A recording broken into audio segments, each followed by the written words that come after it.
রাতভর টানা বৃষ্টির পর কুমিল্লা নগরীতে ভয়াবহ জলাবদ্ধতার সৃষ্টি হয়েছে। তলিয়ে গেছে কুমিল্লা জেনারেল হাসপাতালের জরুরি বিভাগ সহ বিভিন্ন ওয়ার্ড। এতে সেবা কার্যক্রম ব্যাহত হচ্ছে।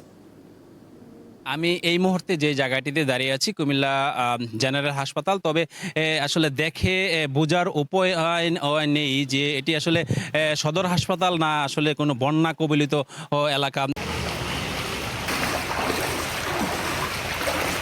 অ্যাম্বুলেন্সে করে একজন রোগী নিয়ে আসা হয়েছে, যিনি আসলে জলাবদ্ধতার কারণে অ্যাম্বুলেন্সটি থেমে গিয়েছে। আমরা তার সাথে একটু কথা বলবো। আপনি কোথা থেকে আসছিলেন, কি রোগী নিয়ে আসছিলেন? আমি ভাঙা রোগী নিয়ে আসছিলাম।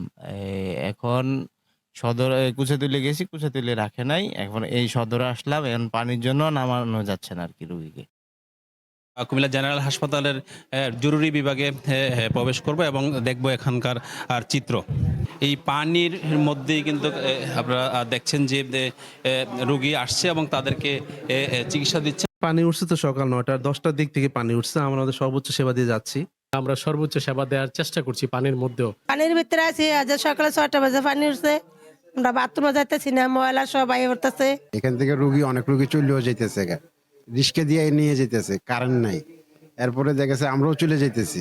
জলাবদ্ধতার যেই কারণ কুমিল্লা সিটি কর্পোরেশনের পানি নিষ্কাশনের যে খালগুলো আসলে দখল এবং ভরাট হয়ে গেছে, সেগুলো পুনরুদ্ধার এবং সংস্কারের মাধ্যমে এই জলাবদ্ধতা নিরসন করবে, এমনটাই কিন্তু দাবি জানিয়েছেন তারা। এই ছিল কুমিল্লার জেনারেল হাসপাতাল থেকে আমার কাছে সবশেষ। শাকিল মোল্লা, দীপ্ত টিভি, কুমিল্লা।